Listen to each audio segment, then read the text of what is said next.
ರೇಣುಕಾಸ್ವಾಮಿ ಕೊಲೆ ಕೇಸಲ್ಲಿ ಜೈವಿಕ ಎವಿಡೆನ್ಸ್ ಒಂದ್ ಕಡೆ ಆದ್ರೆ ಮತ್ತೊಂದ್ ಕಡೆ ಟೆಕ್ನಿಕಲ್ ಎವಿಡೆನ್ಸ್, ಅದು ಮೊಬೈಲ್ ಇರಬಹುದು, ಮೊಬೈಲ್ ನಲ್ಲಿ ಇರುವಂತಹ ಫೋಟೋಸ್ ವಿಡಿಯೋಸ್ ಸಾಕ್ಷಿ ಆಗುತ್ತಾ, ಅಲ್ಲಿ ದರ್ಶನ್ಗೆ ಇವೆಲ್ಲ ಕಂಟಕ ಆಗುತ್ತಾ ಅನ್ನೋ ಪ್ರಶ್ನೆ ಉದ್ಭವವಾಗಿದೆ. ಕಾರಣ A10 ವಿನಯ್ ಮೊಬೈಲ್ ನಲ್ಲಿ ಒಂದು ಮಹತ್ವದ ಸಾಕ್ಷ್ಯ ಪೊಲೀಸರಿಗೆ ಸಿಕ್ಕಿದೆ.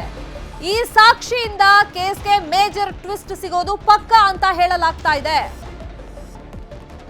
ಒಂದ್ ಕಡೆ ದರ್ಶನ್ ತಮ್ಮ ಹೆಸರು ಎಲ್ಲೂ ಈ ಕೇಸಲ್ಲಿ ಕೇಳಿ ಬರಬಾರ್ದು ಅಂತ ಪ್ರಯತ್ನಗಳನ್ನ ಮಾಡಿದ್ದಾರೆ, ದುಡ್ಡಿನ ಆಮಿಷವನ್ನ ತೋರಿಸಿದ್ದಾರೆ. ಆದ್ರೆ ಪ್ಲಾನ್ ಎಲ್ಲ ಫ್ಲಾಪ್ ಆಗಿ ಹೋಗಿದೆ.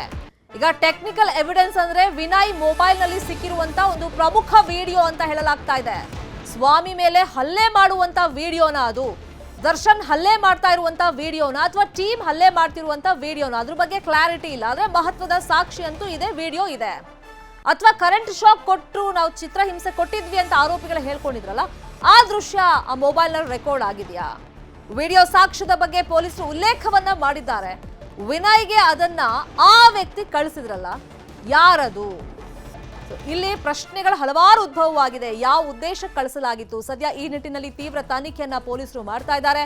ವಿನಯ್ಗೆ ಕಳಿಸಿರುವಂತಹ ಆ ವ್ಯಕ್ತಿ ಹುಡುಕಾಟಕ್ಕೆ ಪೊಲೀಸರು ಇದೀಗ ಮುಂದಾಗಿದ್ದಾರೆ. ಇದೇ ವಿಚಾರವಾಗಿ ಇನ್ನಷ್ಟು ಡೀಟೇಲ್ ಆಗಿ ಇನ್ಫಾರ್ಮೇಶನ್ ಕೊಡೋದಕ್ಕೆ ಒಂದ್ಸಗೆ ಕನೆಕ್ಟೆಡ್ ಇದ್ದಾರೆ ನಮ್ಮ ರಿಪೋರ್ಟರ್ ಮಂಜು ಆರ್ಯ. ಮಂಜು ಆರ್ಯ, ಇಲ್ಲಿ ಜೈವಿಕ ಎವಿಡೆನ್ಸ್ ಒಂದ್ ಕಡೆ ಆದ್ರೆ ಟೆಕ್ನಿಕಲ್ ಎವಿಡೆನ್ಸ್ ತುಂಬಾನೇ ಸ್ಟ್ರಾಂಗ್ ಆಗ್ತಾ ಹೋಗ್ತಾ ಇದೆ ಡಿ ಗ್ಯಾಂಗ್ ಮೇಲೆ. ಈಗ ಸಿಸಿಟಿವಿ ಫುಟೇಜ್ ಸಿಕ್ಕಿದೆ, ಮೊಬೈಲ್ ನಲ್ಲಿ ಇರುವಂತಹ ಸಾಕ್ಷಿಗಳನ್ನ ಪೊಲೀಸರು ಹುಡುಕ್ತಾ ಇದ್ರು. ವಿನಯ್ ಮೊಬೈಲ್ ನಲ್ಲಿ ಅಂತಹ ಮಹತ್ವದ ಸಾಕ್ಷಿ ಇದೆ ಅಂತ ಹೇಳ್ತಿದಾರಲ್ಲ, ಅದು ಏನಕ್ಕೆ ಸಂಬಂಧಪಟ್ಟಿದಂತ ವಿಡಿಯೋ ಅಂತ ಪೊಲೀಸರ ಕಡೆಯಿಂದ ಏನಾದ್ರೂ ಸಣ್ಣ ಕ್ಲೂ?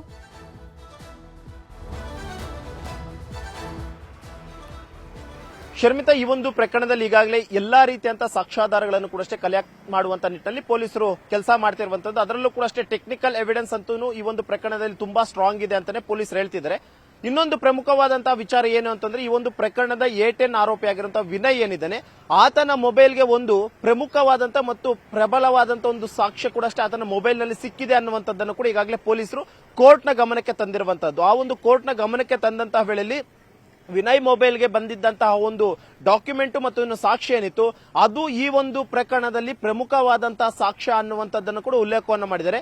ಇದನ್ನ ಗಮನಿಸ್ತಾ ಇದ್ರೆ ಬಹುತೇಕ ವಿಡಿಯೋ ಇರಬಹುದು ಅನ್ನುವಂಥದ್ದು ಕೂಡ ಈಗ ನಮಗಿರುವಂತಹ ಒಂದು ಅನುಮಾನ. ಯಾಕಂದ್ರೆ ಈ ಒಂದು ಪ್ರಕರಣದಲ್ಲಿ ಪ್ರಮುಖವಾದಂತಹ ಸಾಕ್ಷ್ಯ ಅಂತಂದ್ರೆ ಆತನನ್ನ ಹಲ್ಲೆ ಮಾಡುವಂತದ್ದಾಗಿರ್ಬೋದು, ಅಥವಾ ಆತನನ್ನು ಕೊಲೆ ಮಾಡುವಂತದ್ದಾಗಿರ್ಬೋದು, ಅಥವಾ ಆತನಿಗೆ ಕರೆಂಟ್ ಶಾಕ್ ಕೊಡುವಂತದ್ದಾಗಿರ್ಬೋದು, ಇದು ಪ್ರಮುಖವಾದಂತಹ ಸಾಕ್ಷ್ಯ ಅಂತಾನೆ ಕನ್ಸಿಡರ್ ಮಾಡಬಹುದು.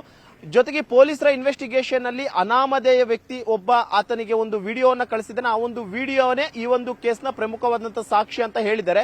ಅದು ನಿಜವಾಗ್ಲೂ ದರ್ಶನ್ ಏನಾದ್ರೂ ಹಲ್ಲೆ ಮಾಡ್ತಿರುವಂತಹ ವಿಡಿಯೋನ, ಅಥವಾ ದರ್ಶನ್ ಹೊಡಿತಿರುವಂತಹ ವಿಡಿಯೋನ, ಅಥವಾ ದರ್ಶನ್ ನ ಇಡೀ ಗ್ಯಾಂಗ್ ಸೇರ್ಕೊಂಡು ಆತನಿಗೆ ಹಿಂಸೆ ಕೊಡ್ತಿರುವಂತಹ ವಿಡಿಯೋನ ಅನ್ನುವಂಥದ್ದು ಕೂಡ ಇನ್ನೂ ಕೂಡ ಸ್ಪಷ್ಟವಾಗಿ ಮಾಹಿತಿ ಗೊತ್ತಾಗಬೇಕಾಗಿದೆ. ಒಟ್ಟಿನಲ್ಲಿ ಈ ಒಂದು ಪ್ರಮುಖವಾದಂತಹ ಎವಿಡೆನ್ಸ್ ಏನಿದೆ, ಆ ಒಂದು ಎವಿಡೆನ್ಸ್ ಅನ್ನ ಕಳಿಸಿದಂತವ್ರು ಯಾರು ಅನ್ನುವಂಥದ್ರ ಬಗ್ಗೆ ಈಗಾಗಲೇ ಮಾಹಿತಿಯನ್ನು ಕಲೆ ಹಾಕ್ತಿದ್ದಾರೆ. ಆದ್ರೆ ವಿನಯ್ ಇದುವರೆಗೂ ಕೂಡ ಅಷ್ಟೇ ಆ ಒಂದು ಕಳಿಸಿದಂತಹ ವ್ಯಕ್ತಿಯ ಬಗ್ಗೆ ಬಾಯಿ ಬಿಟ್ಟಿಲ್ಲ. ಆ ಒಂದು ಕಾರಣಕ್ಕೋಸ್ಕರನೇ ವಿನಯನ್ನ ಮತ್ತೆ 2 ದಿನಗಳ ಕಾಲ ಕಸ್ಟಡಿಗೂ ಕೂಡ ಕೇಳಿದ್ರು. ಆ ಒಂದು ನಿಟ್ಟಿನಲ್ಲಿ ಕಸ್ಟಡಿಗೂ ಕೂಡ ಕೊಟ್ಟಿದ್ದಾರೆ. ಸದ್ಯಕ್ಕೆ ವಿನಯನ್ನ ಕೂಡ ಅಷ್ಟೇ ಈಗಾಗಲೇ ಖುದ್ದು ಡಿಸಿಪಿ ಆದಂತಹ ಗಿರೀಶ್ ಅವರೇ ವಿಚಾರಣೆಗೆ ಒಳಪಡಿಸಿರುವಂತದ್ದು. ಯಾಕಂದ್ರೆ ಆ ಒಂದು ಪ್ರಮುಖವಾದಂತಹ ಸಾಕ್ಷಿ ಅಂತಂದ್ರೆ ಬಹುತೇಕ ಆರೋಪಿಗಳಲ್ಲೇ ಯಾರೋ ಅದನ್ನ ಮೊಬೈಲ್ ಅನ್ನ ಚಿತ್ರೀಕರಣ ಮಾಡಿಕೊಂಡು ಬೇರೊಂದು ವ್ಯಕ್ತಿಗೆ ಕಳಿಸಿದ್ದು, ಆ ಒಂದು ವ್ಯಕ್ತಿ ಮತ್ತೆ ವಾಪಸ್ ವಿನಯ್ಗೆ ಕಳಿಸಿರುವಂತಹ ಸಾಧ್ಯತೆಗಳು ಹೆಚ್ಚಾಗಿದೆ. ಆ ಒಂದು ನಿಟ್ಟಿನಲ್ಲಿ ವಿನಯ್ ಫೋನ್ ಅನ್ನು ಕೂಡ ಈಗಾಗಲೇ ಪೊಲೀಸರು ಕಂಪ್ಲೀಟ್ ಆಗಿ ಪರಿಶೀಲನೆ ಮಾಡುವಂತ ಒಂದು ಕೆಲಸವನ್ನ ಮಾಡಿದರೆ. ಆ ಒಂದು ಫೋನ್ ಅನ್ನ ಬಹುತೇಕ ಇನ್ನೂ ಕೂಡ ಅಷ್ಟೇ ಅದರಲ್ಲಿ ಎವಿಡೆನ್ಸಸ್ ಇರಬಹುದು ಅನ್ನೋ ಒಂದು ಕಾರಣಕ್ಕೋಸ್ಕರ ಆ ಒಂದು ಮೊಬೈಲ್ ಸೇರಿದಂತೆ ಒಟ್ಟಾರೆ ಪ್ರಕರಣದಲ್ಲಿ ಎಷ್ಟೆಲ್ಲಾ ಮೊಬೈಲ್ಗಳು ಸೀಸ್ ಆಗಿದ್ದಾವೆ, ಎಲ್ಲಾ ಮೊಬೈಲ್ ಫೋನ್ಗಳನ್ನು ಕೂಡ ಈಗಾಗಲೇ FSL ಗೆ ರವಾನೆ ಮಾಡಿಬಿಟ್ಟು ರಿಟ್ರೀವ್ ಮಾಡುವಂತ ಒಂದು ಕೆಲಸಕ್ಕೂ ಕೂಡ ಮುಂದಾಗಿದ್ದಾರೆ. ಎಲ್ಲಾ ಮೊಬೈಲ್ಗಿಂತಲೂ ಕೂಡ ಅಷ್ಟೇ ವಿನಯ್ ಮೊಬೈಲ್ ನಲ್ಲಿದ್ದಂತಹ ಆ ಒಂದು ಸಾಕ್ಷಿನೇ ಈ ಒಂದು ಪ್ರಕರಣದ ಪ್ರಮುಖವಾದಂತಹ ಎವಿಡೆನ್ಸ್ ಅಂತ ಹೇಳ್ತಾ ಇದ್ದು, ಬಹುತೇಕ ಅದು ವಿಡಿಯೋ ಸಾಕ್ಷಿನೇ ಆಗಿರುವಂತಹ ಸಾಧ್ಯತೆಗಳು ಹೆಚ್ಚಾಗಿ ಕಂಡು ಬರ್ತಿದೆ. ಅದು ಕೂಡ ಅಷ್ಟೇ ನಟ ದರ್ಶನ್ ಆಗಿರ್ಬೋದು, ಅಥವಾ ಈ ಒಂದು ಗ್ಯಾಂಗ್ ನಲ್ಲಿರುವಂತಹವರು ಅಲ್ಲೇ ಮಾಡ್ತಿರುವಂತಹ ವಿಡಿಯೋ ಅನ್ನುವಂಥದ್ದು ಕೂಡ ಈಗಾಗಲೇ ಹೊರಗಡೆ ಇರುವಂತಹ ಒಂದು ಮಾಹಿತಿ. Sharmitha, please be online. Manju Arya, Swamy ಕೊಲೆ ಕೇಸಲ್ಲಿ ದರ್ಶನ್ಗೆ ಖಾಕಿ ಫುಲ್ ಡ್ರಿಲ್ ಮಾಡ್ತಾ ಇದೆ. ಮತ್ತೆ ಕಸ್ಟಡಿ ಕೇಳಿದ್ದಾರೆ. 3ನೇ ಬಾರಿಗೆ ಪೊಲೀಸರು ದರ್ಶನ್ ಅನ್ನ ತಮ್ಮ ಕಸ್ಟಡಿಗೆ ಕೇಳಿರೋದು. ಕಾಮಾಕ್ಷಿಪಾಳ್ಯ ಪೊಲೀಸರು ತನಿಖೆಯನ್ನ ಮುಂದುವರೆಸಿದ್ದಾರೆ. ಇಲ್ಲಿ ದರ್ಶನ ಮತ್ತೆ ಕಸ್ಟಡಿ ಕೇಳ್ತಾರಾ ಇಲ್ವಾ ಅಂತ ನೆನ್ನೆ ಸ್ವಲ್ಪ ಗೊಂದಲಗಳಿತ್ತು. ವಿಚಾರಣೆ ಆಲ್ಮೋಸ್ಟ್ ಮುಗಿದು ಹೋಗಿದೆ ಅಂತ. ಆದ್ರೆ ಪವಿತ್ರ ಗೌಡ ಸೇರಿದಂತೆ ಇತರರನ್ನ ಜುಡಿಷಿಯಲ್ ಕಸ್ಟಡಿ ಕಳಿಸಿದ್ರೆ ದರ್ಶನ್, ವಿನಯ್, ಧನ್ರಾಜ್, ಪ್ರದೂಷ್ಗೆ ಇನ್ನೊಂದು ಸ್ವಲ್ಪ ವಿಚಾರಣೆಯ ಅಗತ್ಯ ಇದೆ. ಲೇಟೆಸ್ಟ್ ಡೆವಲಪ್ಮೆಂಟ್ಸ್ ತುಂಬಾ ಸಾಕ್ಷ್ಯಗಳನ್ನು ನಾವು ಕಲೆ ಹಾಕಿರೋದ್ರಿಂದ ಅವರನ್ನ ವಿಚಾರಣೆಗೆ ಒಳಪಡಿಸಬೇಕು, ತಮ್ಮ ಕಸ್ಟಡಿ ಕೊಡಿ ಅಂತ ಕೇಳಿದ್ದಕ್ಕೆ ಕೋರ್ಟ್ ಕೊಟ್ಟಿದೆ. ದರ್ಶನ್, ವಿನಯ್, ಧನ್ರಾಜ್, ಪ್ರದೂಷ್ಗೆ ಇವತ್ತು ಮತ್ತೆ ಡ್ರಿಲ್ ಮಾಡ್ತಾರೆ ಪೊಲೀಸರು. 4 ವಿರುದ್ಧ ಸಾಕ್ಷಿಗಳನ್ನ ಪೊಲೀಸರು ಕಲೆ ಹಾಕಿದ್ದಾರೆ. 3 ವಿರುದ್ಧ ಸಾಕ್ಷ್ಯ ನಾಶಕ್ಕೆ ಯತ್ನಪಟ್ಟಿರುವಂತ ಆರೋಪ ಇದೆ. ಈ ಧನ್ರಾಜ್ ಬಗ್ಗೆ ಮೊನ್ನೆಯಿಂದ ನಿಮ್ಗೆ ಡೀಟೇಲ್ ಆಗಿ ಹೇಳ್ತಾ ಇದ್ವಿ. ರೇಣುಕಾ ಸ್ವಾಮಿಗೆ ಕರೆಂಟ್ ಶಾಕ್ ಅನ್ನ ಕೊಟ್ಟ ಆರೋಪಿ ಈತನೇ. ಈತ ಒಂದು ಡಿವೈಸ್ ಅನ್ನ ಇಟ್ಕೊಂಡಿದ್ದ, ಮೆಗ್ಗರ್ ಅಂತ, ಅದನ್ನ ತಗೊಂಡ್ಬಂದಿದ್ದ ಅಥವಾ ಅಲ್ಲೇ ಇಟ್ಟಿದ್ರ? ಯಾಕಂದ್ರೆ ಆ ಪಟ್ಟಣಗೆರೆ ಶೆಡ್ ನಲ್ಲಿ ತುಂಬಾ ಜನರಿಗೆ ಈ ರಿಯಲ್ ಎಸ್ಟೇಟ್ ವಿಷಯವಾಗಿ, ಡೀಲ್ ಕುದುರಿಸೋ ವಿಷಯವಾಗಿ ಹಿಂಸೆ ಕೊಟ್ಟಿದ್ದಾರೆ, ಹಲ್ಲೆ ಮಾಡಿದ್ರು ಅಂತ ಒಂದು ವಿಷಯ ಗೊತ್ತಾದ್ಮೇಲೆ ಪೊಲೀಸರು ಅದ್ರ ಬಗ್ಗೆನೂ ಕೂಡ ತನಿಖೆ ಮಾಡ್ತಿದ್ದಾರೆ. ಹಾಗಾಗಿ ಆ ಡಿವೈಸ್ ಧನ್ರಾಜ್ ಅಲ್ಲೇ ಇಟ್ಟಿದ್ನ ಅಥವಾ ದರ್ಶನ್ ಸೂಚನೆ ಮೇರೆಗೆ ರೇಣುಕಾ ಸ್ವಾಮಿಗೆ ಶಾಕ್ ಟ್ರೀಟ್ಮೆಂಟ್ ಕೊಡಬೇಕು ಅಂತ ತಗೊಂಡು ಬಂದ ಅಥವಾ ಇವನೇ ಓನ್ ಡಿಸಿಷನ್ ಅಲ್ಲಿ ಅದು ತಗೊಂಬಂದ? ಈ ಬಗ್ಗೆ ಧನ್ರಾಜ್ಗೆ ಪೊಲೀಸರು ಪ್ರಶ್ನೆಗಳನ್ನ ಕೇಳ್ತಾರೆ. ಇದೇ ವಿಚಾರವಾಗಿ ಇನ್ನಷ್ಟು ಡೀಟೇಲ್ ಆಗಿ ಇನ್ಫಾರ್ಮೇಶನ್ ಕೊಡೋದಕ್ಕೆ ಲೈವ್ ನಲ್ಲಿ ಕನೆಕ್ಟ್ ಇದ್ದಾರೆ ನಮ್ಮ ರಿಪೋರ್ಟರ್ ಮಂಜು ಆರ್ಯ. ಮಂಜು ಆರ್ಯ, ಇಲ್ಲಿ ಜುಡಿಷಿಯಲ್ ಕಸ್ಟಡಿಗೆ ಇವ್ರನ್ನ ಕಳಿಸದೇ ಇರೋದಕ್ಕೆ ಒಂದಿಷ್ಟು ಕಾರಣಗಳನ್ನ ಪೊಲೀಸರು ಹೇಳಿದ್ದಾರೆ. ಇಲ್ಲಿ ಒಂದಿಷ್ಟು ಸಾಕ್ಷಿಗಳನ್ನ ಇವ್ರ ವಿರುದ್ಧವಾಗಿ ಕಲೆ ಹಾಕಿರೋದ್ರಿಂದ ಅದ್ರ ಬಗ್ಗೆ ವಿಚಾರಣೆ ಅಗತ್ಯ ಇದೆ. ಮೊನ್ನೆಯಿಂದಲೂ ಈಗ ಧನ್ರಾಜ್ ಕೇಳ್ತಿರೋದು ಅಲ್ಲೇ ಎಲೆಕ್ಟ್ರಿಕ್ ಡಿವೈಸ್ ಎಲ್ಲಿದೆ, ಅದನ್ನ ಯಾವ ಕಾರಣಕ್ಕೆ ನೀನು ತಗೊಂಡಿದ್ದೆ ಅಂತ. ಇದುವರೆಗೂ ಸ್ಪಷ್ಟ ಉತ್ತರ ಸಿಕ್ಕಿಲ್ವಾ? ಮತ್ತೆ ಇವತ್ತಿನಿಂದ ಇವ್ರ 4 ಜನರ ವಿಚಾರಣೆ ಯಾವ ತರ ಇರುತ್ತೆ?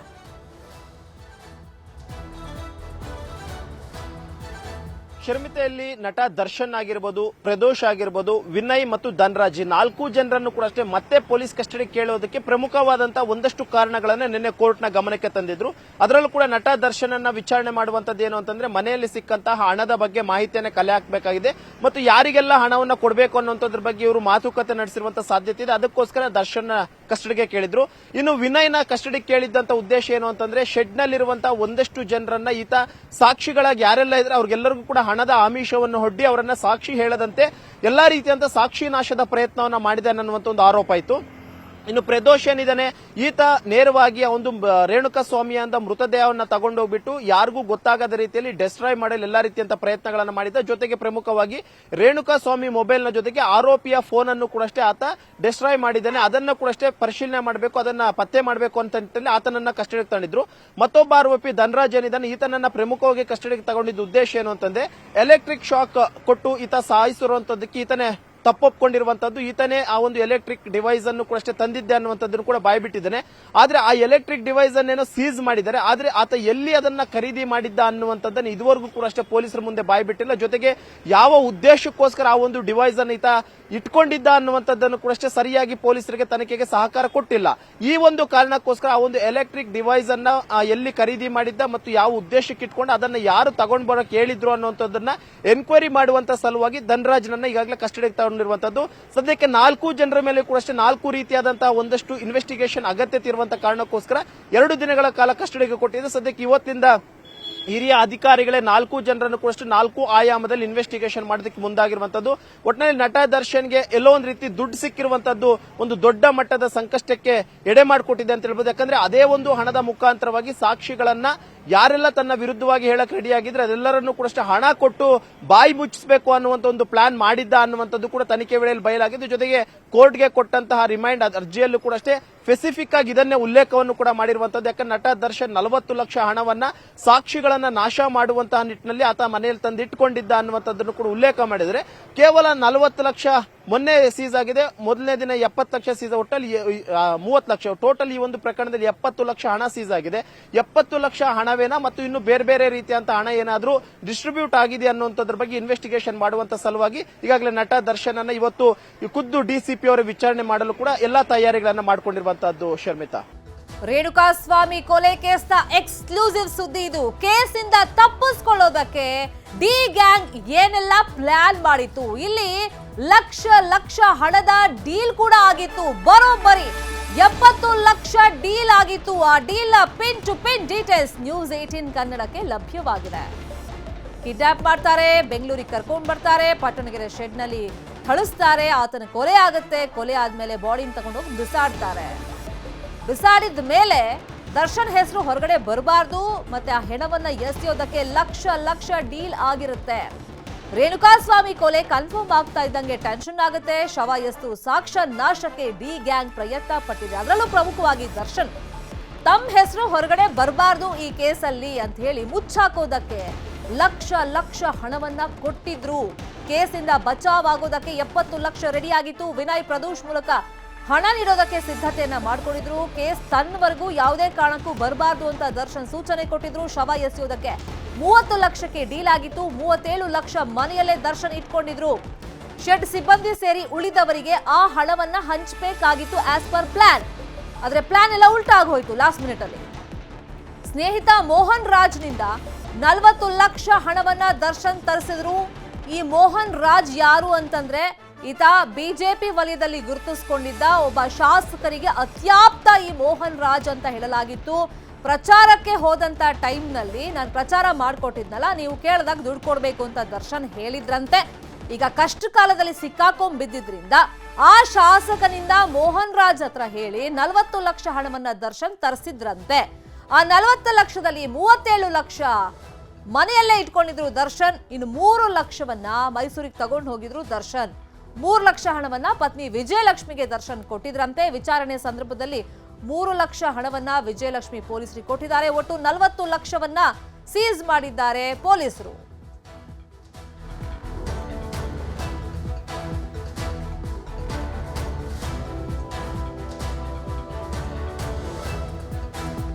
ಇದೇ ವಿಚಾರವಾಗಿ ಇನ್ನಷ್ಟು ಡೀಟೇಲ್ ಆಗಿ ಇನ್ಫಾರ್ಮೇಶನ್ ಕೊಡೋದಕ್ಕೆ ನೇರ ಸಂಪರ್ಕದಲ್ಲಿ ಕನೆಕ್ಟ್ ಇದ್ದಾರೆ ನಮ್ಮ ರಿಪೋರ್ಟರ್ ಮಂಜು ಆರ್ಯ. ಮಂಜು ಆರ್ಯ, ಫಸ್ಟ್ ಗೊತ್ತಾಗಿತ್ತು ಆ ಹೆಣವನ್ನ ತಗೊಂಡು ಎಸೆಯೋದಕ್ಕೆ ಡೀಲ್ ಕೊಡಲಾಗಿತ್ತು 30 ಲಕ್ಷ ಅಂತ. ಬಟ್ ಈ ಕೇಸಲ್ಲಿ ದರ್ಶನ್ ಹೆಸರು ಹೊರಗಡೆ ಬರಬಾರ್ದು ಅಂತ ಬರೋಬ್ಬರಿ 70 ಲಕ್ಷಕ್ಕೆ ಮಾತುಕತೆ ಆಗಿತ್ತು. ಆ ಹಣ ಎಲ್ಲ ಹಂಚಿಕೆ ಆಗಬೇಕಾಗಿತ್ತಷ್ಟೇ. ಅದರಲ್ಲೇ ಸಿಕ್ಕಾಕೊಂಡ್ಬಿದ್ರು ಆರೋಪಿಗಳು, ಅಷ್ಟರಲ್ಲಿ ಸಿಕ್ಕಾಕೊಂಡ್ಬಿದ್ರು. ಅಂದ್ರೆ ಈ ಹಣ ಎಲ್ಲಿಂದ ತರಿಸಿದ್ರು, ಮನೇಲಿ ಎಷ್ಟು ಹಣ ಇಟ್ಟಿದ್ರು, ಯಾರ್ಯಾರಿಗೆ ಎಷ್ಟು ಹಣ ಕೊಡಬೇಕು ಅಂತ ಮಾತುಕತೆ ಆಗಿತ್ತಂತೆ.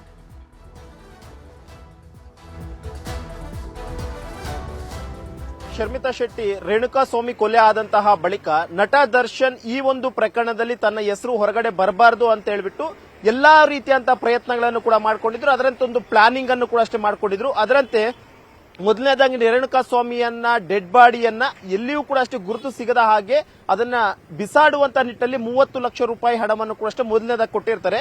ಇದಾಗಿದ್ದಾದಂತಹ ಬಳಿಕ ಶೆಡ್ ನಲ್ಲಿ ಕೆಲಸ ಮಾಡ್ತಿದ್ದಂತವ್ರು ಏನಿದ್ರು ಅವರು ಕೂಡ ಅಷ್ಟೇ ತನ್ನ ವಿರುದ್ಧವಾಗಿ ಯಾವುದೇ ರೀತಿಯಂತ ಸಾಕ್ಷಿಗಳನ್ನ ಹೇಳಬಾರದು ಅನ್ನೋ ಕಾರಣಕ್ಕೋಸ್ಕರ ಮತ್ತು ಮುಂದಿನ ದಿನಗಳಲ್ಲಿ ಪೊಲೀಸರು ಏನಾದ್ರೂ ಇನ್ವೆಸ್ಟಿಗೇಷನ್ ಮಾಡಿದಂತ ಟೈಮ್ನಲ್ಲೂ ಕೂಡ ಅಷ್ಟೇ ತನ್ನ ಹೆಸರು ಹೊರಗಡೆ ಬರಬಾರದು ಅನ್ನೋ ಒಂದು ಕಾರಣಕ್ಕೋಸ್ಕರ ಸುಮಾರು 70 ಲಕ್ಷ ಹಣವನ್ನ ರೆಡಿ ಮಾಡ್ಕೊಂಡಿದ್ರು. ಆ 70 ಲಕ್ಷ ಹಣದಲ್ಲಿ 30 ಲಕ್ಷ ಹಣವನ್ನ ಆ ಡೆಡ್ ಬಾಡಿಯನ್ನ ಸಾಗಣೆ ಮಾಡುವಂತವ್ರಿಗೆ ಕೊಟ್ಟಿದ್ರು. ಉಳಿದಂತೆ 40 ಲಕ್ಷನ ತನ್ನ ಮನೆಯಲ್ಲೇ ಇಟ್ಕೊಂಡಿದ್ರು. ತನ್ನ ಮನೆಯಲ್ಲಿ ಇಟ್ಕೊಂಡು ಮುಂದಿನ ದಿನಗಳಲ್ಲಿ ಸಾಕ್ಷಿಗಳು ಯಾರಾದ್ರೂ ಇದ್ರೆ ಅವರಿಗೆ ಹಣವನ್ನ ಕೊಟ್ಟು ತನ್ನ ವಿರುದ್ಧವಾಗಿ ಯಾರು ಸಾಕ್ಷ್ಯ ಹೇಳದ ರೀತಿಯಲ್ಲಿ ಒಂದು ಪ್ಲಾನಿಂಗ್ ಅನ್ನು ಕೂಡ ಮಾಡ್ಕೊಂಡಿದ್ರು. ಆದ್ರೆ ಯಾವಾಗ ಈ ಒಂದು ಪ್ರಕರಣದಲ್ಲಿ ದರ್ಶನ್ ಹೆಸರು ಹೊರಗಡೆ ಬರುತ್ತೋ ಪೊಲೀಸರು ತನ್ನನ್ನು ಅರೆಸ್ಟ್ ಮಾಡ್ಕೊಂಡು ಇಂಟ್ರಾಗೇಷನ್ ಅನ್ನು ಕೂಡ ಮಾಡ್ತಾರೆ. ಇನ್ವೆಸ್ಟಿಗೇಷನ್ ಮಾಡಿದಂತ ಟೈಮ್ನಲ್ಲಿ ತನ್ನದೇ ಮನೆಯಲ್ಲಿ ಹಣ ಇರುವಂತದ್ರ ಬಗ್ಗೆ ಕೂಡ ಅಷ್ಟೇ ದರ್ಶನ್ ವಿಚಾರಣೆ ಸಂದರ್ಭದಲ್ಲಿ ಹೇಳ್ತಾರೆ. ಅದರಂತೆ ಹೋಗಿ ರೈಡ್ ಮಾಡಿ ಅದನ್ನ ಸೀಸ್ ಮಾಡ್ತಾರೆ. ಆ ಒಂದು ಟೈಮ್ನಲ್ಲಿ 37 ಲಕ್ಷದ 40 ಸಾವಿರ ರೂಪಾಯಿ ಮಾತ್ರ ಅಲ್ಲಿ ಸಿಗುತ್ತೆ. ಉಳಿದಂತಹ ಹಣ ಎಲ್ಲಿದೆ ಅನ್ನೋದ್ರ ಬಗ್ಗೆ ಎನ್ಕ್ವೈರಿ ಮಾಡಿದಂತ ವೇಳೆಯಲ್ಲಿ ಮೈಸೂರಿಗೆ ಹೋದಂತ ಟೈಮ್ನಲ್ಲಿ 3 ಲಕ್ಷ ಹಣವನ್ನ ತಗೊಂಡೋಗಿರ್ತಾರೆ. ಆದ್ರೆ ಅರೆಸ್ಟ್ ಮಾಡ್ಕೊಂಡು ಬಂದಂತ ವೇಳೆಯಲ್ಲಿ ಮೇಕಪ್ ಕಿಟ್ ನಲ್ಲಿ ಆ ಒಂದು 3 ಲಕ್ಷ ಹಂಗೆ ಇರುತ್ತೆ. ಆ ಒಂದು ಕಾರಣಕ್ಕೋಸ್ಕರ ಮೇಕಪ್ ಮ್ಯಾನ್ ಆ 3 ಲಕ್ಷ ಹಣವನ್ನ ತಗೊಂಡು ಬಂದು ವಿಜಯಲಕ್ಷ್ಮಿ ಅಂದ್ರೆ ದರ್ಶನ್ ಪತ್ನಿ ವಿಜಯಲಕ್ಷ್ಮಿ ಅವರಿಗೆ ಕೊಟ್ಟಿರ್ತಾರೆ. ಜೊತೆಗೆ ಅದೊಂದು ಮೇಕಪ್ ಮ್ಯಾನ್ ಬಳಿ ಇರಬಹುದು ಅಂತ ಹೇಳಿರ್ತಾರೆ. ಆತನನ್ನ ವಿಚಾರಣೆಗೊಳಪಡಿಸಿದ ಸಂದರ್ಭದಲ್ಲಿ ವಿಜಯಲಕ್ಷ್ಮಿಗೆ ಹಣ ಕೊಟ್ಟಿದ್ವಿ ಅಂತ ಹೇಳಿದ್ರು. ಆ ಒಂದು ಕಾರಣಕ್ಕೋಸ್ಕರ ವಿಜಯಲಕ್ಷ್ಮಿಗೆ ಮೊನ್ನೆ ವಿಚಾರಣೆ ಕರೆದಂತ ಟೈಮ್ನಲ್ಲಿ ಆ ಒಂದು ಹಣವನ್ನು ಕೂಡ ಅಷ್ಟೇ ತರುವಂತ ಸೂಚನೆ ಕೊಟ್ಟಿದ್ರು. ಅದರಂತೆ 3 ಲಕ್ಷ ಹಣವನ್ನು ಕೂಡ ಅಷ್ಟೇ ವಿಜಯಲಕ್ಷ್ಮಿಗೆ ಬಂದು ಪೊಲೀಸರಿಗೆ ಕೊಟ್ಟಿದ್ದು ಅದನ್ನು ಕೂಡ ಈಗಾಗಲೇ ಸೀಸ್ ಮಾಡ್ಕೊಂಡಿರುವಂತದ್ದು. ಸದ್ಯಕ್ಕೆ ಪ್ರಾಥಮಿಕವಾಗಿ ಆ ಒಂದು 40 ಲಕ್ಷ ಹಣವನ್ನ ಯಾರು ಕೊಟ್ಟರು ಏನು ಅನ್ನುವಂಥದ್ರ ಬಗ್ಗೆ ವಿಚಾರಣೆ ಮಾಡಿದಂತ ಸಂದರ್ಭದಲ್ಲಿ ಮೋಹನ್ ರಾಜ್ ಎನ್ನುವಂತಹ ದರ್ಶನ್ನ ಸ್ನೇಹಿತ ಇದನ್ನ ಕೊಟ್ಟಿದ್ದ ಅನ್ನುವಂಥದ್ದು ಈಗಾಗಲೇ ತನಿಖೆ ಸಂದರ್ಭದಲ್ಲಿ ಹೇಳಿದ್ದಾರೆ. ಆ ಒಂದು ಕಾರಣಕ್ಕೋಸ್ಕರ ಆ ಒಂದು ಮೋಹನ್ ರಾಜ್ ಯಾರು ಏನು ಅನ್ನುವಂಥದ್ರ ಬಗ್ಗೆ ಮಾಹಿತಿಯನ್ನು ಕಲೆ ಹಾಕ್ತಿದ್ರೆ ಪೊಲೀಸರೊಂದು ಪ್ರಾಥಮಿಕ ಮಾಹಿತಿಯಲ್ಲಿ ಬಿಜೆಪಿಯ ಒಂದು ಶಾಸಕನ ಅತ್ಯಾಪ್ತ ಆತ ಅನ್ನುವಂಥದ್ದು ಕೂಡ ಈಗಾಗಲೇ ಗೊತ್ತಾಗಿದ್ದು ಆತನನ್ನು ಕೂಡ ಅಷ್ಟೇ ವಿಚಾರಣೆಗೆ ಹಾಜರಾಗುವಂತೆ ನೋಟಿಸ್ ಕೊಡಲು ಕೂಡ ಅಷ್ಟೇ ಎಲ್ಲಾ ತಯಾರಿಗಳನ್ನು ಕೂಡ ಸದ್ಯಕ್ಕೆ ಕಾಮಾಕ್ಷಿ ಪಳ್ಯ ಪೊಲೀಸರು ಮಾಡಿಕೊಂಡಿರುವಂತಹದ್ದು. Sharmitha, please be online. Manju Arya, ನಟ ದರ್ಶನ್ಗೆ ಈಗ ಹಳೆ ಕೇಸ್ಗಳ ಸಂಕಷ್ಟ ಎದುರಾಗೋದು ಫಿಕ್ಸ್ ಅಂತ ಹೇಳಲಾಗ್ತಾ ಇದೆ. ದರ್ಶನ್ ವಿರುದ್ಧದ ಹಳೆ ಕೇಸ್ಗಳಿಗೆ ಮರು ಜೀವ ಸಿಗ್ತಾ ಇದೆ. ಕೋರ್ಟ್ಗೆ ದಾಖಲೆಯನ್ನ ನೀಡೋದಕ್ಕೆ ಪೊಲೀಸರು ಸಿದ್ಧತೆಯನ್ನ ಮಾಡಿಕೊಳ್ತಾ ಇದ್ದಾರೆ. ರೇಣುಕಾ ಸ್ವಾಮಿ ಕೊಲೆ ಕೇಸಲ್ಲಿ ಅರೆಸ್ಟ್ ಆಗಿ ಸದ್ಯ ಕಸ್ಟಡಿಯಲ್ಲಿದ್ದಾರೆ. ವಿಚಾರಣೆ ಫೇಸ್ ಮಾಡ್ತಾ ಇದ್ದಾರೆ. ಈ ಹಂತದಲ್ಲಿ ನಟ ದರ್ಶನ್ ವಿರುದ್ಧ ಹಳೆಯ ಕೇಸ್ಗಳು ಕೂಡ ತುಂಬಾ ಇದೆ. ಪ್ರಮುಖವಾಗಿ ಹಳೆ ಕೇಸ್ಗಳ ಪೈಕಿ ದರ್ಶನ್ ವಿರುದ್ಧದ 3 ಕೇಸ್ಗಳ ಬಗ್ಗೆ ಪೊಲೀಸರು ಉಲ್ಲೇಖವನ್ನ ಮಾಡಿದ್ದಾರೆ. ಪತ್ನಿ ವಿಜಯಲಕ್ಷ್ಮಿ ಮೇಲಿನ ಹಲ್ಲೆ ಕೇಸ್ ಬಗ್ಗೆ ಉಲ್ಲೇಖ ಮಾಡಿದ್ದಾರೆ. ಅದು 2011ರ ಸೆಪ್ಟೆಂಬರ್ನಲ್ಲಿ ಕೇಸ್ ದಾಖಲಾಗಿತ್ತು. ಆಗ್ಲೂ ಜೈಲು ಪಾಲಾಗಿದ್ರು ನಟ ದರ್ಶನ್. ಆಮೇಲೆ ಅಂಬರೀಶ್ ಮಧ್ಯಸ್ಥಿಕೆ ವಹಿಸಿ ವಿಜಯಲಕ್ಷ್ಮಿ ಬುದ್ಧಿ ಹೇಳಿ ಆ ಕೇಸನ್ನ ವಾಪಸ್ ತಗೊಳಂಗ್ ಮಾಡಿದ್ರು. ಆಮೇಲೆ ರಿಲೀಸ್ ಆದ್ರು ದರ್ಶನ್. 2022ರಲ್ಲಿ ಮತ್ತೊಂದು ಕೇಸ್ ದಾಖಲಾಗಿತ್ತು. ಟಿ ನರಸೀಪುರದಲ್ಲಿ ದಾಖಲಾಗಿದ್ದ ಕೇಸ್ ಅದು ವನ್ಯಜೀವಿ ಸಂರಕ್ಷಣಾ ಕಾಯ್ದೆ ಅಡಿಯಲ್ಲಿ ಕೇಸ್ ದಾಖಲಾಗಿತ್ತು. ಅದರಲ್ಲಿ ವಿಜಯಲಕ್ಷ್ಮಿ ಕೂಡ ಆರೋಪಿ ಸ್ಥಾನದಲ್ಲಿ ಇದ್ದಾರೆ, ದರ್ಶನ್ ಸೇರಿಸಿ. ದರ್ಶನ್ ಮ್ಯಾನೇಜರು ಇದ್ದಾರೆ.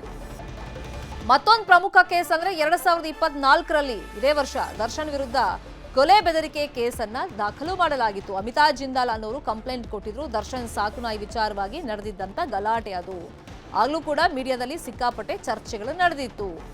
ಈ ಪ್ರಮುಖ 3 ಕೇಸ್ಗಳ ಬಗ್ಗೆ ಇದೀಗ ದಾಖಲೆಯನ್ನ ಕೋರ್ಟಿಗೆ ಪ್ರೊಡ್ಯೂಸ್ ಮಾಡೋದಕ್ಕೆ ಪೊಲೀಸರು ಸಿದ್ಧತೆಯನ್ನ ಮಾಡ್ಕೊಂಡಿದ್ದಾರೆ. ವಿಜಯನಗರ ಠಾಣೆಯಲ್ಲಿ 2011 ಸೆಪ್ಟೆಂಬರ್ನಲ್ಲಿ ಪತ್ನಿ ಮೇಲೆ ಹಲ್ಲೆ ಮಾಡಿದ ಪ್ರಕರಣ ಸಂಬಂಧ ವಿಜಯಲಕ್ಷ್ಮಿ ಅವರೇ ಕಂಪ್ಲೇಂಟ್ ಕೊಟ್ಟಿದ್ರು. ಆ ಪ್ರಕರಣ ಸಂಬಂಧ ಅರೆಸ್ಟ್ ಆಗ್ತಾರೆ ದರ್ಶನ್. ಆಮೇಲೆ ಜುಡಿಷಿಯಲ್ ಕಸ್ಟಡಿಗೆ ಹೋಗಿದ್ರು, ಜೈಲು ಪಾಲಾಗಿದ್ರು. ಆಮೇಲೆ ಕೇಸ್ ವಿತ್ಡ್ರಾ ಮಾಡ್ಕೊಂಡ್ಮೇಲೆ ರಿಲೀಸ್ ಆದ್ರು. ಇನ್ನು ಹೆಬ್ಬಾತು ಸಾಕಿದಂತ ಆರೋಪ. ಸೊ ಇಲ್ಲಿ A1 Vijayalakshmi, A2 manager, A3 Darshan ಆಗಿದ್ದಾರೆ. ಅಂದ್ರೆ ದರ್ಶನ್ ಮೇಲಂತೂ ಆರೋಪ ಇದೆ. ಅಂದ್ರೆ ದೂರು ದಾಖಲಾಗಿತ್ತು, FIR ಆಗಿತ್ತು. ಇನ್ನು ಮೊನ್ನೆ ತಾನೆ ನಾಯಿ ವಿಚಾರದಲ್ಲಿ ಗಲಾಟೆ ಆಗಿತ್ತು. ಸೊ ಜೀವ ಬೆದರಿಕೆ ಹಾಕಿದ್ದಾರೆ ಅಂತ ಹೇಳಿ ದರ್ಶನ್ ಮೇಲೆ ಅಮಿತಾ ಜಿಂದಾಲ್ ಅನ್ನೋರು ಕಂಪ್ಲೇಂಟ್ ಅನ್ನ ಕೊಟ್ಟಿದ್ರು. ಈ 3 ಕೇಸ್ಗಳ ದಾಖಲೆಯನ್ನ ಕೋರ್ಟಿಗೆ ಸಬ್ಮಿಟ್ ಮಾಡೋದಕ್ಕೆ ಪೊಲೀಸರು ಸಿದ್ಧತೆಯನ್ನ ಮಾಡ್ಕೊಂಡಿದ್ದಾರೆ.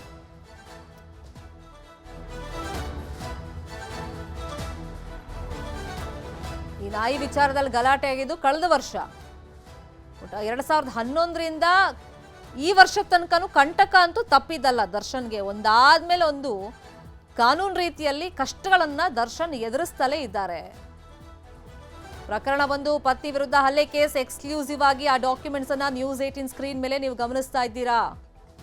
ಪತ್ನಿ ಮೇಲೆ ವಿಜಯನಗರ ಪೊಲೀಸ್ ಸ್ಟೇಷನ್ ಅಲ್ಲಿ ಹಲ್ಲೆ ಮಾಡಿದ್ರು ಅಂತ ಕಂಪ್ಲೇಂಟ್ ಆಯ್ತು. ಅದಾದ್ಮೇಲೆ ಅರೆಸ್ಟ್ ಮಾಡಲಾಗಿತ್ತು, ಜೈಲಿಗೂ ಕೂಡ ಹೋಗಿದ್ರು. ಆಗ ದರ್ಶನ್, ನಾನು ಆಗ್ಲೇ ಹೇಳ್ತಾ ಇದ್ನಲ್ಲ, ಅವಾಗ ಅಂಬರೀಶ್ ಮಧ್ಯಸ್ಥಿಕೆಯನ್ನ ವಹಿಸಿ ಎಲ್ಲ ತಣ್ಣಗ್ ಮಾಡಿದ್ರು ಪ್ರಕರಣವನ್ನ.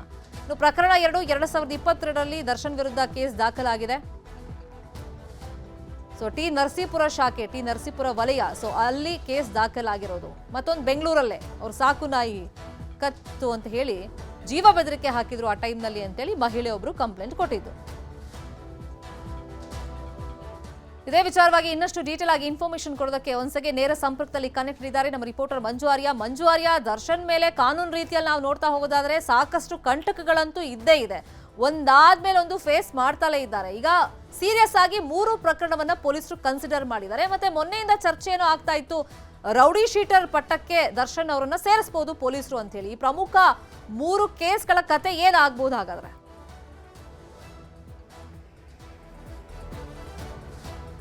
ಖಂಡಿತವಾಗ್ಲೂ ಶರ್ಮಿತಾ, ಪೊಲೀಸರು ಯಾವ ಮಟ್ಟಕ್ಕೆ ಇನ್ವೆಸ್ಟಿಗೇಷನ್ ಮಾಡ್ತಿದ್ದಾರೆ ಅಂತಂದ್ರೆ, ಮುಂದಿನ ದಿನಗಳಲ್ಲಿ ಕಾನೂನಿನ ಕಂಟಕ ನಟ ದರ್ಶನ್ಗೆ ಎದುರಾಗುವಂತ ನಿಟ್ಟಿನಲ್ಲಿ ಎಲ್ಲಾ ಒಂದು ಸಾಕ್ಷ್ಯಾಧಾರಗಳನ್ನು ಕೂಡ ಅಷ್ಟೇ ಈ ಒಂದು ಪ್ರಕರಣದಲ್ಲಿ ಕಲೆಕ್ಟ್ ಮಾಡ್ತಿದ್ದಾರೆ. ಜೊತೆಗೆ ಕೋರ್ಟ್ಗೂ ಕೂಡ ಅಷ್ಟೇ ಈತನ ಮೇಲೆ ಇರುವಂತಹ ಇಂದಿನ ಕೇಸ್ಗಳ ಬಗ್ಗೆ ಕೂಡ ಅಷ್ಟೇ ಮಾಹಿತಿಯನ್ನ ಸಂಗ್ರಹ ಮಾಡಿಕೊಂಡು ಕೋರ್ಟ್ನ ಗಮನಕ್ಕೆ ಕೊಟ್ಟಿರುವಂತದ್ದು. ಯಾಕಂದ್ರೆ ನಟ ದರ್ಶನ್ ಮೇಲೆ ರೌಡಿ ಶೀಟರ್ ಅನ್ನು ಕೂಡ ಓಪನ್ ಮಾಡಬೇಕು ಅನ್ನೋಂಥ ಒಂದು ಚರ್ಚೆಗಳು ಕೂಡ ಜೋರಾಗಿ ಆಗ್ತಿರುವಂತ, ಅದರಲ್ಲೂ ಕೂಡ ಅಷ್ಟೇ ಪೊಲೀಸ್ ಅಧಿಕಾರಿಗಳ ಗಮನಕ್ಕೂ ಕೂಡ ಅದು ಹೋಗಿದೆ. ಆ ಒಂದು ನಿಟ್ಟಿನಲ್ಲಿ ಕೋರ್ಟ್ನ ಗಮನಕ್ಕೆ ಈಗ ತಂದಿರುವಂತದ್ದು ಏನಕ್ಕೆ ಅಂತಂದ್ರೆ, ಮುಂದಿನ ದಿನಗಳಲ್ಲಿ ಇವರು ಜುಡಿಷಿಯಲ್ ಕಸ್ಟಡಿ ಕೊಟ್ಟಂತಹ ವೇಳೆಯಲ್ಲಿ ಒಂದು ಕಡೆ ಜಾಮೀನು ಅರ್ಜಿಯನ್ನು ಹಾಕುವಂತೆ ಅರ್ಜಿ ಹಾಕೊಳ್ಳುವಂತ ಸಂದರ್ಭದಲ್ಲಿ ಪಬ್ಲಿಕ್ ಪ್ರಾಸಿಕ್ಯೂಟರ್ ಅವರು ಈ ಒಂದು ಅಂಶಗಳನ್ನು ಉಲ್ಲೇಖ ಮಾಡಿಕೊಂಡು ಜಾಮೀನನ್ನು ಕೂಡ ಅಷ್ಟೇ ರಿಜೆಕ್ಟ್ ಮಾಡುವಂತ ಸಾಧ್ಯತೆ ಇದೆ. ಯಾಕಂದ್ರೆ ನಟ ದರ್ಶನ್ ಮೇಲೆ 2011ರಲ್ಲಿ ಬೆಂಗಳೂರಿನ ವಿಜಯನಗರ ಪೊಲೀಸ್ ಸ್ಟೇಷನ್ ಒಂದು FIR ಆಗುತ್ತೆ. IPC ಸೆಕ್ಷನ್ 323ರ ಅಡಿಯಲ್ಲಿ ಪತ್ನಿಯ ಒಂದು ದೂರನ್ನ ಕೊಡ್ತಾರೆ, ಹಲ್ಲೆ ಪ್ರಕರಣ. ಆ ಒಂದು ಪ್ರಕರಣ ನಟ ದರ್ಶನ್ ಅರೆಸ್ಟ್ ಆಗಿರ್ತಾರೆ. 14 ದಿನಗಳ ಕಾಲ ಜೆಸಿಯಲ್ಲಿ ಕೂಡ ಇದ್ದು, ತದನಂತರ ವೈದ್ಯಕೀಯ ಟ್ರೀಟ್ಮೆಂಟ್ಗೆ ಅಂತ ಹೇಳ್ಬಿಟ್ಟು ವಿಕ್ಟೋರಿಯಾದಲ್ಲಿ ಅಡ್ಮಿಟ್ ಆಗಿರ್ತಾರೆ. ಇದಾದಂತ ಬಳಿಕ 2022ರಲ್ಲಿ ಟಿ ನರಸೀಪುರದಲ್ಲಿ ಒಂದು ಕೇಸ್ ದಾಖಲಾಗುತ್ತೆ. ವನ್ಯಜೀವಿ ಸಂರಕ್ಷಣಾ ಕಾಯ್ದೆ ಅಡಿಯಲ್ಲಿ ಕೂಡ ಒಂದು FIR ದಾಖಲಾಗಿರುತ್ತೆ. ಅದು ಕೂಡ ಅಷ್ಟೇ ತನಿಖೆಯ ಹಂತದಲ್ಲಿದೆ. ಮತ್ತೊಂದು 2023 ನವೆಂಬರ್ ರಲ್ಲಿ ಕೂಡ ಅಷ್ಟೇ ಆರ್ ನಗರ ಪೊಲೀಸ್ ಸ್ಟೇಷನ್ ಅಲ್ಲಿ ಅಮಿತಾ ಜಿಂದಾಲ್ ಎನ್ನುವಂತ ಒಂದು ಮಹಿಳೆ ದೂರನ್ನ ಕೊಡ್ತಾರೆ. ಪ್ರಾಣ ಬೆದರಿಕೆ ಹಾಕಿರುವಂತಹ ಪ್ರಕರಣದಲ್ಲಿ ಆಕೆಯು ಕೂಡ ಅಷ್ಟೇ FIR ಮಾಡಿಸಿರುವಂತದ್ದು. ಅಂದ್ರೆ ಈ 3 ಪ್ರಕರಣದಲ್ಲೂ ಕೂಡ ಅಷ್ಟೇ ಈಗಾಗಲೇ ದರ್ಶನ್ ಅವರ ಇನ್ವಾಲ್ವ್ಮೆಂಟ್ ಬಗ್ಗೆ ಕೂಡ ಅಷ್ಟೇ ತನಿಖಾಧಿಕಾರಿಗಳು ಮಾಹಿತಿಯನ್ನು ಸಂಗ್ರಹ ಮಾಡ್ಕೊಂತಿದ್ದಾರೆ. ಕೋರ್ಟ್ನ ಗಮನಕ್ಕೂ ಕೂಡ ತಂದಿರುವಂತದ್ದು.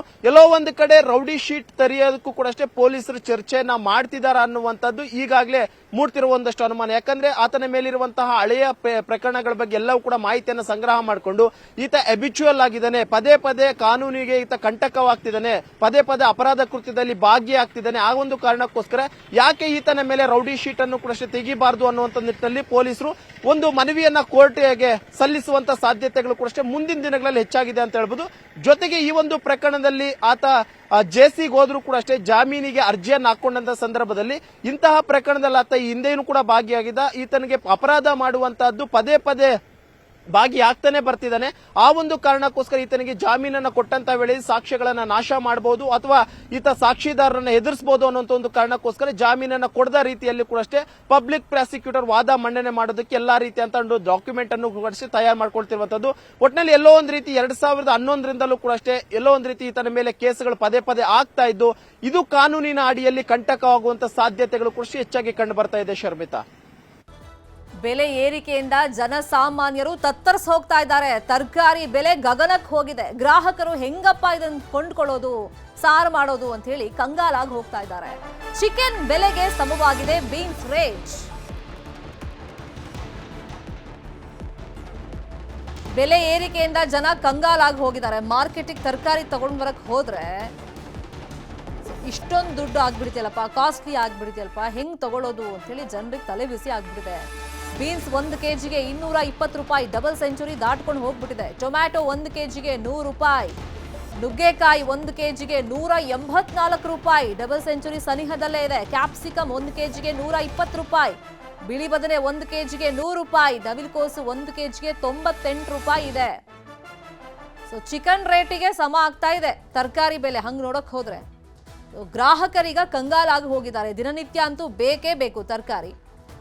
ಈಗ ಮಾರ್ಕೆಟ್ಗೆ ಹೋದ್ರೆ ಸ್ವಲ್ಪ ಕಮ್ಮಿ ಬೆಲೆಗಾದ್ರೂ ಸಿಗುತ್ತೆ ಅಂತ ಜನ ಹೋಗ್ತಾ ಇದ್ರು. ಆದ್ರೆ ಈ ಬೆಲೆ ಕೇಳಿ ಜನ ಹೌಹಾರ್ತಾ ಇದ್ದಾರೆ. ಮಾರ್ಕೆಟ್ ಕಡೆಗೂ ಕೂಡ ಜನ ಈಗ ಮುಖ ಮಾಡ್ತಾ ಇಲ್ಲ.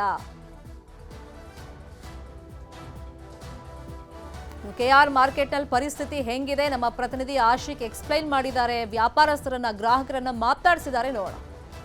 ಪೆಟ್ರೋಲ್ ಡೀಸೆಲ್ ಬೆಲೆ ಏರಿಕೆ ಬಳಿಕ ಇದೀಗ ತರಕಾರಿ ಬೆಲೆ ಕೂಡ ಗಗನಕ್ಕೇರಿರುವಂತದ್ದು. ನಗರದ ಕೆಆರ್ ಮಾರುಕಟ್ಟೆ ಅತಿ ದೊಡ್ಡ ತರಕಾರಿ ಮಾರುಕಟ್ಟೆ ಬೆಂಗಳೂರಿನಲ್ಲಿ. ಇಲ್ಲೂ ಕೂಡ 100 ರೂಪಾಯಿ ಟೊಮೆಟೊ ದಾಟಿದ್ರೆ ಬೀನ್ಸ್ ಬೆಲೆ ಸುಮಾರು ಡಬಲ್ ಸೆಂಚುರಿ ಬಾರಿಸಿರುವಂತದ್ದು, 200 ರೂಪಾಯಿ ದಾಟಿರುವಂತದ್ದು. ಸೊ ಇಲ್ಲ ದೃಶ್ಯಗಳಲ್ಲೂ ಕೂಡ ನಾವು ನೋಡ್ತಾ ಹೋಗ್ಬೋದು. ಕೆಆರ್ ಮಾರುಕಟ್ಟೆ ಅಂತ ಅದು ಅತಿ ದೊಡ್ಡ ಮಾರುಕಟ್ಟೆಯಲ್ಲೇ ಅಂದ್ರೆ ಹೋಲ್ಸೇಲ್ ಆಗಿ ಮಾರಾಟ ಆಗುತ್ತೆ ತರಕಾರಿ. ಇಲ್ಲಿಯೇ ನಿಮ್ಗೆ 100 ರೂಪಾಯಿ ಏನು ಟೊಮೆಟೊ ಬೆಲೆ ಇದ್ರೆ 200 ರೂಪಾಯಿ ದಾಟಿ ಬೀನ್ಸ್ ಇರುವಂತದ್ದು. ಬೆಳ್ಳುಳ್ಳಿ ಅಂತೂ ಸುಮಾರು 400 ರೂಪಾಯಿ ಆಸ್ಪಾಸಿಗೆ ಬಂದು ನಿಂತಿರುವ ದೃಶ್ಯಗಳಲ್ಲೂ ಕೂಡ ನಾವು ನೋಡ್ತಾ ಹೋಗಬಹುದು. ಒಂದು ವಾರಗಳ ಹಿಂದೆ ಸುಮಾರು 50, 55, 60 ರೂಪಾಯಿಗೆ ಈ ಒಂದು ಟೊಮೆಟೊ ಮಾರಾಟ ಆಗ್ತಾ ಇತ್ತು. ಆದ್ರೆ ಈಗ ಏಕಾಏಕಿಯಾಗಿ 100, 110, 120, 130 ಕೂಡ ಒಳ್ಳೆ ಕ್ವಾಲಿಟಿಯ ಟೊಮೆಟೊ ಮಾರಾಟ ಆಗ್ತಾ ಇರುವ ದೃಶ್ಯಗಳಲ್ಲೂ ಕೂಡ ನಾವು ನೋಡ್ತಾ ಹೋಗಬಹುದು. ಈಗಷ್ಟೇ ಒಬ್ರು ಗ್ರಾಹಕರು ಮಾತಾಡ್ತಾ ಹೇಳ್ತಿದ್ರು, ನಾನು ಯೂಶುವಲಿ ಒಂದು 3-4 ಕಿಲೋ ಒಂದು ವಾರಕ್ಕಾಗುವಷ್ಟು ಬಂದು ವೀಕೆಂಡ್ ಅಲ್ಲಿ ತೆಗೆದುಕೊಂಡು ಹೋಗ್ತೀನಿ. ಆದ್ರೆ ಈ ಬಾರಿ ರೇಟ್ ಜಾಸ್ತಿ ಆಗಿರೋ ಕಾರಣಕ್ಕಾಗಿ 1 ಕಿಲೋ ತೆಗೆದುಕೊಂಡು ಹೋಗ್ತೀನಿ ಅನ್ನುವಂಥದ್ದು ಗ್ರಾಹಕರ ಮಾತು. ಇಲ್ಲಿ ವರ್ತಕರಿದ್ರೆ ಅವ್ರನ್ನ ಮಾತಾಡ್ಸೋಣ, ಅವ್ರೇನ್ ಹೇಳ್ತಾರೆ ಅಂತ. ಸರ್, ಹೇಗಿದೆ ಸರ್ ಟೊಮೆಟೊ ರೇಟು, ಏನ್ ಹೇಳ್ತಾರೆ? ಟೊಮೆಟೊ ರೇಟು 180 ಇದೆ ಸರ್. ಜನಗಳಿಗೆ ಜಾಸ್ತಿ ಆದ್ರೆ ಕಮ್ಮಿ ತಗೊಳ್ತಾರೆ. ಜನಗಳಿಗೆ ಎಲ್ಲಾ ಐಟಮ್ಗಳು ಬೆಲೆ ಜಾಸ್ತಿ. ಯಾಕಂದ್ರೆ ಮಳೆ ಐತಲ್ಲ, ಮಳೆಗೆ ಸ್ವಲ್ಪ ಇದೈತೆ. ಎಕ್ಸ್ಪೋರ್ಟ್ ಜಾಸ್ತಿ ಆಗುತ್ತೆ. ಬರುತ್ತೆ ಬೆಂಗಳೂರಿಗೆ ಟೊಮೆಟೊ. ನಾಸಿಕ್ ಮಹಾರಾಷ್ಟ್ರ ಕಡೆಯಿಂದಲೂ ಬರುತ್ತೆ. ಚಿಂತಾಮಣಿ, ಕೋಲಾರ, ಮೈಸೂರು, ಮಂಡ್ಯ ಎಲ್ಲಾ ಸೈಡಿಂದ ಬರುತ್ತೆ. ಅದಕ್ಕೆ ಆ ಬೆಲೆ ಇಲ್ಲಾಂದ್ರೆ ಇನ್ನೂ ಜಾಸ್ತಿ ಆಗುತ್ತೆ. ನಮ್ಮಲ್ಲಿ ಇಳುವರಿ ಕಡಿಮೆನೇ ಸರ್. ರೈತರು ಏನ್ ಹೇಳ್ತಾರೆ? ರೈತರು ಏನ್ ಹೇಳ್ತಾರೆ, ಮಳೆಗೆಲ್ಲ ಹೋಯ್ತು ಅಂತ ಹೇಳ್ತಾರೆ ರೈತರು. ಮಹಾರಾಷ್ಟ್ರದು ಜಾಸ್ತಿ ಬರುತ್ತೆ. ದಿವಸಕ್ಕೆ 10 ಲೋಡ್ ಬರುತ್ತೆ ಮಹಾರಾಷ್ಟ್ರದು. ಬಾಸ್ಗೆ 1800, 1900 ಆಗುತ್ತೆ. ಕಡಿಮೆ ಆಗ್ಬೋದಾ ರೇಟ್ ಸದ್ಯಕ್ಕಂತೂ? ಒಂದು 15 ದಿವಸ ಆಗ್ಬೇಕು. ಹೊಸ ಗಿಡದ್ ಬಂದ್ರೆ ಕಮ್ಮಿ ಆಗ್ಬಿಡುತ್ತೆ. ಟೊಮೆಟೊ ಮಾತ್ರನಾ ಅಥವಾ ಬೇರೆ ತರಕಾರಿ ಜಾಸ್ತಿ ಇದೆ ಸರ್. ಹುಳ್ಳಿಕಾಯಿ 200 ರೂಪಾಯಿ ಐತೆ. ಕ್ಯಾರೆಟ್ ಜಾಸ್ತಿ ಇದೆ. ಆಲೂಗೆಡ್ಡೆ, ಈರುಳ್ಳಿ, ಆಲೂಗೆಡ್ಡೆ 50 ರೂಪಾಯಿ ಕೆಜಿ ಇದೆ. ಇತ್ತು. ಈ ವಾರ ಜಾಸ್ತಿ ಜಂಪ್ ಆಗೈತೆ, ಪೂರ ಡಬಲ್. 2.5 ಕೆಜಿ ಈರುಳ್ಳಿ 120 ರೂಪಾಯಿ ಇದೆ. ಅಂದ್ರೆ ತರಕಾರಿ ಈ ಒಂದು ಮಂಡಿಗೆ, ಕೇರ್ ಮಾರ್ಕೆಟ್ ಮಂಡಿಗೆ ಬರ್ತಾ ಇರೋ ದರನೇ ಬಹಳ ಏರಿಕೆ ಇರುವಂತದ್ದು. ಸೊ ಹೀಗಾಗಿ ಸಹಜವಾಗಿ ನಾವು ಕೂಡ ನಮ್ಮ ಲಾಭದ ಹಿತದೃಷ್ಟಿಯಿಂದ ಒಂದ್ ಸ್ವಲ್ಪ ಏನು ಬೆಲೆಯನ್ನ ದುಪ್ಪಟ್ಟು ಮಾಡಿ ಅಂದ್ರೆ ಏರಿಕೆ ಮಾಡಿ ಮಾರಾಟ ಮಾಡ್ತಿದೀವಿ ಅನ್ನುವಂಥದ್ದು ವರ್ತಕರ ಮಾತು. ನೋಡೋಣ ಇಲ್ಲಿ ಸರ್, ಈ ಏನಂತಾರೆ ಸರ್ ಟೊಮೆಟೊ? 100 ರೂಪಾಯಿ ರೇಟ್ ಜಾಸ್ತಿ. ಹೋದ ವಾರ 40 ರೂಪಾಯಿ, 50 ರೂಪಾಯಿ. ಹೌದು ಹೌದು ಹೌದು. ಈ ವಾರ 100 ರೂಪಾಯಿ ಇದೆ. ಎಷ್ಟು ತಗೊಂಡ್ರಿ ನೀವು? 1 ಕೆಜಿ. ಯೂಶುವಲ್ ಎಷ್ಟು ತಗೊಳ್ತಿದ್ರಿ ಕಡೆ? 2.5 kg ತಗೊಳ್ತಾ ಇದ್ವಿ. 2.5 3 kg ತಗೊಳ್ತಿದ್ರಿ. ಸಚಿನ್ ತೆಂಡೂಲ್ಕರ್ ತರ ಸಚಿನ್ ತರ ಸೆಂಚುರಿ ಬಾರಿಸಿದೆ. ಟೊಮೆಟೊ ಬರೀ ಟೊಮೆಟೊ ಮಾತ್ರ ಅಲ್ಲ, ತರಕಾರಿ ರೇಟ್ ಎಲ್ಲ ರೇಟ್ ಜಾಸ್ತಿ ಆಗಿದೆ. ಏನ್ ಮಾಡ್ತೀರಾ, ಮಾಡ್ಲೇಬೇಕು. ಪೆಟ್ರೋಲ್ ಡೀಸೆಲ್ ಜಾಸ್ತಿ ಆಗ್ಬಿಟ್ಟಿದೆ ಅಂತ ಸಹಾಯಕ್ಕಾಗುತ್ತಾ? ಇದಿಷ್ಟು ಅಂದ್ರೆ ಗ್ರಾಹಕರ ಮಾತು. ಬೆಲೆ ಪೆಟ್ರೋಲ್ ಎಲ್ಲದರೂ ಪ್ರತಿದಿನ ಕೂಡ ಬೆಲೆ ಏರಿಕೆ ಆಗ್ತಾ ಇರುವಂತದ್ದು. ಸೊ ಸಹಜವಾಗಿ ತರಕಾರಿದು ಕೂಡ ಆಗಿದೆ. ಮಳೆ ಏನು ಒಂದು ಹೆಚ್ಚಿನ ಪ್ರಮಾಣದಲ್ಲಿ ಬಿದ್ದಿರುವಂತ ಕಾರಣಕ್ಕಾಗಿ ಈ ಬಾರಿ ಟೊಮೆಟೊ ಮತ್ತು ತರಕಾರಿ ಸೇರಿದಂತೆ ತರಕಾರಿ ಬೆಲೆ ಏರಿಕೆ ಆಗ್ತಾ ಇರುವಂತದ್ದು. ಬೆಂಗಳೂರಿನಿಂದ ಕ್ಯಾಮರಾ ಪರ್ಸನ್ ಶ್ರೀನಿವಾಸ್ ಜೊತೆ ಅಶೋಕ್ ಮಂಕಿ, ನ್ಯೂಸ್ 8.